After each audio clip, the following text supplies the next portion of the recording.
오늘 이 자리에 나오신 여러분들 주님의 이름으로 환영합니다. 비가 많이 내렸는데요.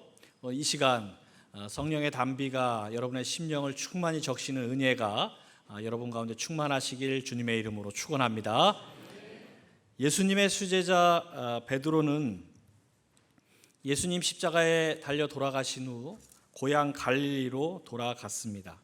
거기서 옛날에 하던 고기잡이를 다시 시작했습니다. 그런데 요한복음 21장을 보면 부활하신 주님께서 갈릴리로 베드로를 찾아가셨습니다. 그리고 베드로를 만나신 주님은 그에게 내 양을 먹이라 3번이나 말씀하셨습니다. 여러분, 예수님의 다른 제자들도 다 실패했는데 왜 예수님은 유독 갈릴리까지 베드로를 찾아가셔서 내 양을 먹이라 말씀하셨습니까? 오늘 본문에 그 이유가 나옵니다. 예수님 체포되셔서 신문당하실 때 베드로는 예수님을 모른다 3번이나 부인했습니다. 그때 무슨 일이 일어났습니까? 61절을 보십시오. 주께서 돌이켜 베드로를 보시니, 예수님은 예수님 모른다 부인하고 있는 사랑하는 제자 베드로를 보셨습니다. 자기 살자고 거짓말하는 그 베드로를 보시고 예수님은 무슨 생각을 하셨겠습니까? 새벽닭 울자 통곡하는 제자 베드로를 보시고 예수님 어떤 마음이 드셨겠습니까? 저는 이 장면을 보면서 예수님이 왜 이 땅에 오셨는지를 다시 생각해 봤습니다. 여러분, 예수님 왜 이 땅에 오셨습니까? 그것은 관계를 회복시키시기 위해서입니다. 왜냐하면 오늘 베드로에게서 볼 수 있듯이 사람의 관계라는 게 너무 쉽게 깨지고 무너지기 때문입니다. 오늘 이 일이 있기 바로 전날 밤 베드로가 뭐라고 했습니까? 예수님 붙잡히시기 전날 밤 제자들과 마지막 저녁 식사를 끝내시고 오늘 밤 너희가 다 나를 버릴 것이라 말씀하셨습니다. 그러자 베드로는 다른 사람은 다 주님을 버릴지라도 나는 결코 주님을 버리지 않을 것입니다. 그렇게 장담했습니다. 그리고 불과 몇 시간 지나지 않아 베드로는 예수님을 모른다라고 저주하고 맹세까지 하면서 부인함으로써 예수님과의 그 관계가 처참하게 깨져 버렸습니다. 여러분, 다시 질문을 드립니다. 예수님은 왜 이 땅에 오셨습니까? 무너진 관계를 회복시켜 주시기 위해서입니다. 저는 한 20년 전쯤 어떤 일로 부모님과 1년 가까이 연락을 끊고 지냈던 적이 있었습니다. 그때 제가 깨달은 것이 부모 자식 사이라 하더라도 관계가 깨어질 수 있구나. 물론 부모 자식이니까 1년쯤 지나서 다시 회복됐습니다만 그때 제가 깨달은 게 만약 가족이 아니었더라면 어떻게 됐을까? 20년 아니 30년이 지나도 회복 안 됐을런지도 모릅니다. 그만큼 관계라는 건 한번 깨지면 회복되기가 참 어렵습니다. 오늘 여러분의 관계는 어떻습니까? 하나님과 여러분 사이에 무너진 관계는 없으십니까? 또 가족 간에, 이웃 간에, 성도들 간에 깨어진 관계는 없으십니까? 만약 있다면 지금 어떻게 하고 있으십니까? 미국 미식축구의 전설적인 감독으로 꼽히는 빈스 롬바르디 감독은 이런 말을 했습니다. 우리 인생의 문제는 넘어졌는가가 아니라 다시 일어설 수 있느냐이다. 그런 말을 했습니다. 살면서 누구나 넘어질 수 있고 관계가 깨어지는 걸 경험할 수 있습니다. 문제는 그 깨어진 관계를 그냥 포기한 채 살 것이냐, 아니면 더 늦기 전에 회복을 위해서 다시 노력할 것이냐입니다. 선택은 여러분의 몫입니다. 여러분이 그 선택을 하는데 오늘 예수님의 선택이 도움이 되시기를 바랍니다. 61절을 다시 보십시오. 주께서 돌이켜 베드로를 보시니. 주님은 무엇을 보셨습니까? 3년이나 동고동락하며 가르쳤는데 스승을 배신하는 그 베드로를 바라보는 주님의 마음은 어떤 마음이었겠습니까? 배신감? 분노? 아니었습니다.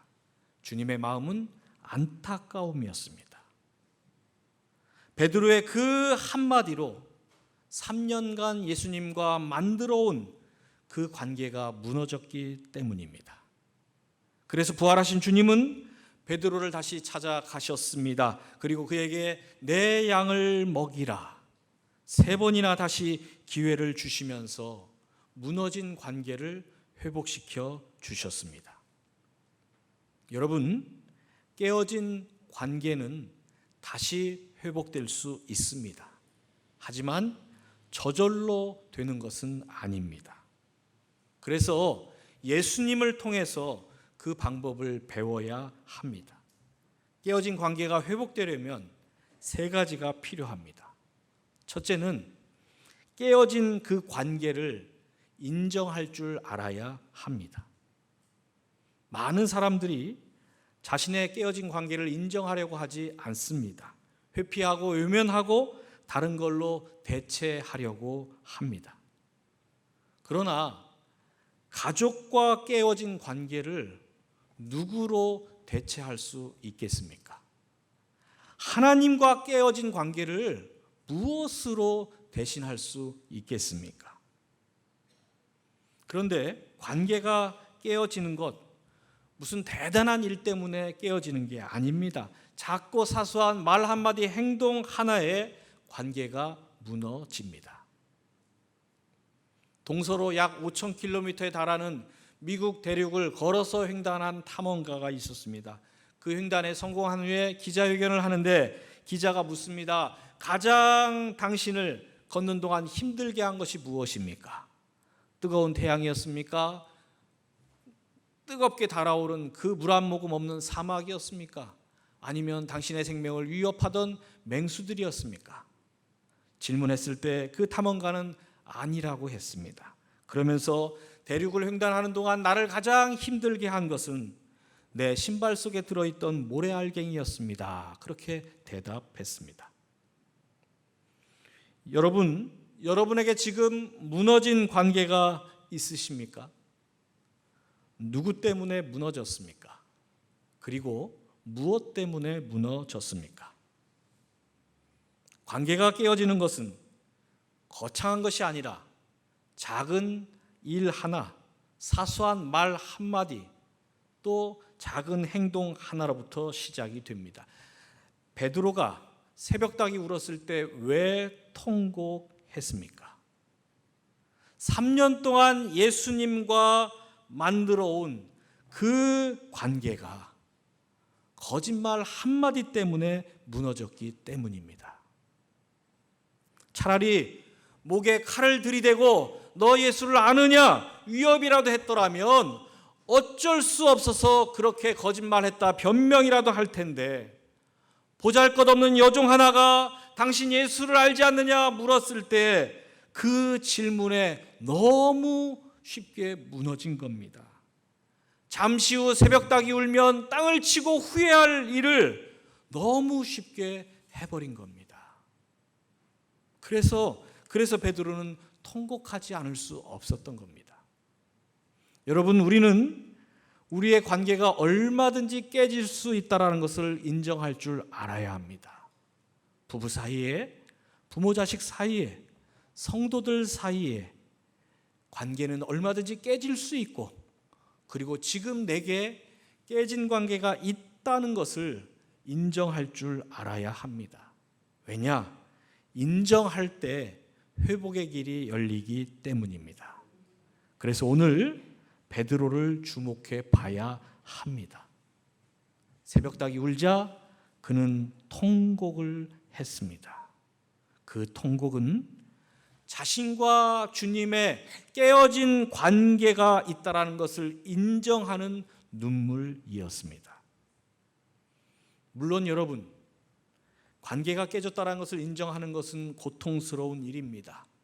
자존심도 있고 체면도 있는데, 그리고 사람들이 스스로 실패한 걸 인정하는데 많은 사람들이 서툴고 인색합니다. 그래서 관계가 깨어졌다, 관계가 무너졌다라는 것을 인정하고 싶어 하지 않습니다. 그러나 치료는 자신의 병을 인정하는 데서부터 시작되듯이 관계의 회복은 깨어지고 무너진 걸 인정하는 데서부터 시작이 됩니다. 오늘 여러분에게 깨어진 관계가 있다면 그걸 먼저 인정하는 일부터 시작하시기 바랍니다. 정말로 중요한 것은 지금 내가 넘어져 있다라는 것, 그걸 인정할 줄 아는 것입니다. 인정해야 다시 일어설 수 있기 때문입니다. 자존심도 상하고 억울하기도 하고 고통스러울 수도 있습니다. 그러나 여러분에게 무너진 관계, 깨어진 관계가 있다면 하나님 앞에서 그걸 인정하시기 바랍니다. 그리고 하나님 앞에 엎드리십시오. 인정할 때, 엎드릴 때 회복의 기회가 열릴 줄로 믿으시기 바랍니다. 두 번째로, 깨어진 관계의 회복을 갈망할 줄 알아야 합니다. 사람들이 관계가 깨어졌을 때 그 문제를 회피하려고 할 때가 많습니다. 베드로도 그랬습니다. 그래서 베드로가 예수님 모른다 3번이나 부인한 후에 어떻게 했습니까? 요한복음 21장을 보면 나는 물고기 잡으러 가노라 그렇게 말하고 고향으로 다시 돌아갔습니다. 그리고 다시 배를 탔습니다. 너로 이제는 사람 낚는 어부가 되게 하리라.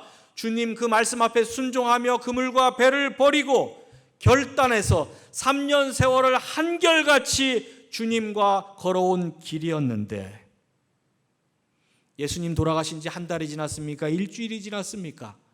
불과 며칠 만에 베드로는 다시 옛날로 돌아갔습니다. 여러분, 예쁜 꽃으로 만들어진 화단, 가꾸기는 참 어렵지만 그 화단을 망가뜨리는 건 순식간입니다. 관계라는 것도 똑같습니다. 관계라는 게 만들기는 참 어려운데 무너뜨리는 것은 잠깐입니다. 그래서 우리의 관계들이 깨지고 무너질 때가 있습니다. 여러분도 아마 지난 10년, 20년, 30년 동안 쌓아온 관계가 어느 한순간 무너지는 것을 경험해 보신 적이 있으실 겁니다. 그래서 관계라는 것, 쌓는 것보다 무너지지 않게 하는 게 더 중요한데, 하지만 사람은 누구나 다 연약한 존재입니다. 말 한마디, 행동 하나조차도 내가 다 책임질 수 없습니다. 무너질 줄 알았더라면, 깨어질 줄 알았더라면 그 말 하지 말걸, 그 행동하지 말았어야 하는데 얼마나 우리가 많은 후회를 하며 삽니까? 결혼할 때 나중에 이혼할 것을 염두에 두고 결혼하는 부부는 없습니다. 친구를 사귈 때 나중에 이 친구로부터 배신당할 걸 예상하고 사귀는 경우가 없습니다. 그런데 부부 사이에, 친구 사이에 그 관계가 깨어지는 것을 우리는 경험합니다.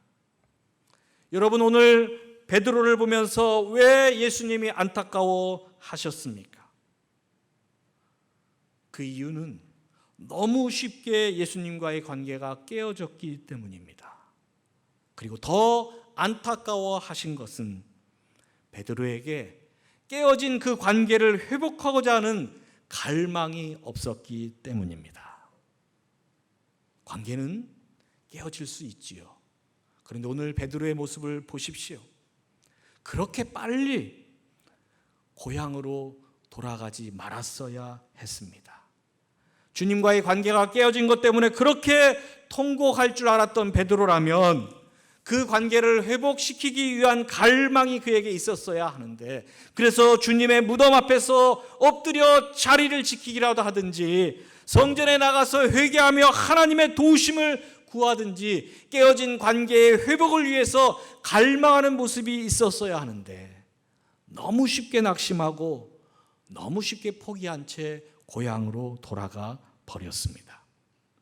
오늘 여러분은 여러분의 깨어지고 무너진 관계 앞에서 어떻게 하고 있으십니까? 베드로처럼 낙심하고 포기한 채 다시 고기 잡는 옛사람으로 돌아가셨습니까?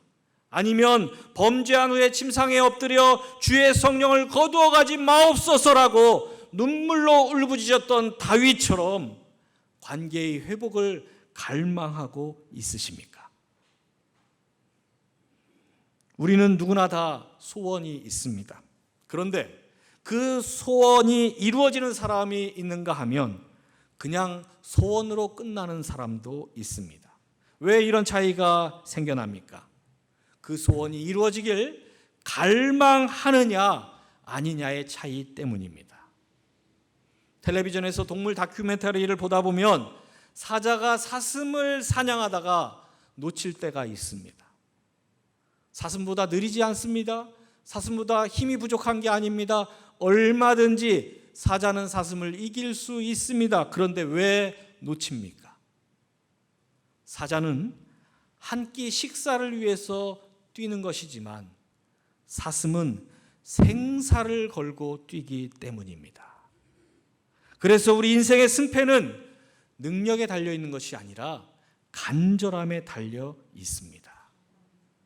오늘 여러분에게 깨어진 관계가 있다면 그 관계의 회복을 나는 얼마나 갈망하고 있는지 돌아보시기 바랍니다. 깨어진 관계는 회복에 대한 간절함이 있을 때 회복이 시작될 수 있습니다. 누가복음 11장을 보면 한밤중에 떡을 빌리러 온 친구 이야기가 나옵니다. 아무리 친한 친구라도 그 시간은 떡을 해주는 것이 아닙니다. 그건 너무나 큰 결례입니다. 하지만 그렇게 무지막지한 결례를 범하더라도 떡을 해줄 때가 있습니다. 언제입니까? 간청할 때, 정말로 간절하게 매달리고 요청할 때 귀찮지만 그 간청을 뿌리치지 않습니다. 여러분, 천국은 침노하는 자의 것이라 했습니다. 여러분이 무너진 관계의 회복을 진정으로 갈망해서 하나님 앞에 엎드리고 또 엎드리면 하나님은 그 간절함을 외면하지 않으십니다. 맹인 바디메오가 주여 나를 불쌍히 여겨 주옵소서, 사람들이 멸시하고 사람들이 혼을 내도 포기하지 않고 간절함으로 주님께 매달림을 통해서 그의 눈을 뜨는 역사를 경험했던 것처럼 여러분에게 간절함이 있을 때 바디메오처럼 여러분도 기적을 경험할 수 있습니다. 오늘 여러분이 다윗처럼 바디메오처럼 간절함으로 관계의 회복을 갈망하며 하나님 앞에 엎드릴 때 상한 심령이 회복되고 깨어진 관계가 회복되는 기적이 여러분 가운데 일어날 줄로 믿으시기 바랍니다. 마지막으로 관계 회복을 위해서 기회를 만들 줄 알아야 합니다. 베드로는 주님과의 관계가 깨어진 후에 고향 갈릴리로 돌아갔습니다. 그런데 부활하신 주님도 갈릴리로 가셨습니다. 왜 가셨습니까? 베드로는 낙심하고 포기한 채 고향으로 돌아갔지만 주님은 깨어진 관계의 회복을 다시 만드시기 위해서, 그 기회를 만드시기 위해서 가셨습니다. 그리고 주님은 밤새 그물을 던졌지만 허탕치고 있던 그때에 베드로를 찾아가셨습니다. 왜 하필 그때입니까? 3년 전 베드로를 처음 만났을 때도 그가 똑같이 밤새 고기잡이에 실패했을 그때 베드로를 만났기 때문입니다. 그때 베드로는 주님을 만나서 주님 말씀에 순종해서 그물을 던짐으로써 밤새 허탕쳤던 그 일 다시 반복하지 않고, 너무 잡은 고기가 많아서 그물이 찢어질 것 같은 그런 놀라운 경험을 했습니다. 그리고 그때 그물과 배를 버리고 주님을 쫓아갔습니다. 베드로에게는 그 경험이 3년 전 그 경험이 있었던 것이지요. 여러분, 만약 지금 여러분에게 깨어진 관계가 있다면 그것만 보지 마시고 깨어지기 전을 다시 보시기 바랍니다. 하나님과의 관계든 사람과의 관계든 관계를 맺었다라는 것은 만남이 있었기 때문이고 사랑이 있었기 때문입니다. 지금 깨어졌다 해서 사랑했던 그때가 없었던 것이 아닙니다. 분명 뜨겁게 사랑했던 때가 있었습니다. 여러분, 그 첫사랑을 다시 기억하십시오. 그것이 관계 회복의 출발점입니다. 부활하신 주님이 그 먼 갈릴리까지, 그것도 하필 새벽에 고기잡이에 실패했을 때 베드로를 찾아가셨던 이유가 바로 여기에 있습니다. 베드로가 잊고 있던 그 첫 만남, 그 첫사랑을 그가 다시 기억하고 관계 회복을 시작할 수 있도록 기회를 주시기 위해서 그때 찾아가셨던 것입니다. 여러분, 사람이 만들어가는 관계는 지속될 수도 있고 깨어질 수도 있습니다. 항상 좋을 수만은 없습니다. 항상 잘 될 수만도 없습니다. 그래서 잘 안 될 때, 좋지 않을 때 회복이 필요합니다. 그러나 그 회복은 저절로 주어지지 않습니다. 회복의 기회를 만들어 가야 합니다. 그래서 예수님도 그 먼 갈릴리까지 직접 베드로를 찾아가셨습니다. 지금 여러분에게 깨어진 관계가 있다면, 회복되기를 갈망하는 관계가 있다면 나는 무엇을 하고 있는가 돌아보십시오. 상대방이 아니라 내가 무엇을 하고 있는지 돌아보십시오. 그리고 회복을 위해서 기회를 만들어 가야 합니다. 어떤 관계도 다시 회복될 수 있습니다. 하지만 베드로처럼 그 관계가 회복되는 경우도 있고, 가룟 유다처럼 끝내 회복되지 못하는 관계도 있습니다. 선택은 저와 여러분의 몫입니다. 여러분, 어느 쪽을 선택하시겠습니까? 그 선택 앞에서 우리를 바라보고 계시는 주님의 마음은 이렇습니다. 내가 너에게 이르노니 죄인 한 사람이 회개하면 하늘에서는 회개할 것 없는 의인 99으로 말미암아 기뻐하는 것보다 더하리라. 기도하시겠습니다. 하나님 아버지, 저희 가정에, 저희 일터에, 저희 교회에, 또 이 나라 이민족 가운데 깨어진 관계가 있습니다. 무너진 관계가 있습니다. 베드로를 다시 찾아가셨던 그 주님의 은혜를 이 시간 저희들에게 허락해 주셔서 저희 가정에서, 일터에서, 교회에서, 이 나라 이민족 가운데 깨어지고 무너진 관계들이 다시 회복되는 역사가 일어나게 하여 주시옵소서. 예수님의 이름으로 기도하옵나이다. 아멘.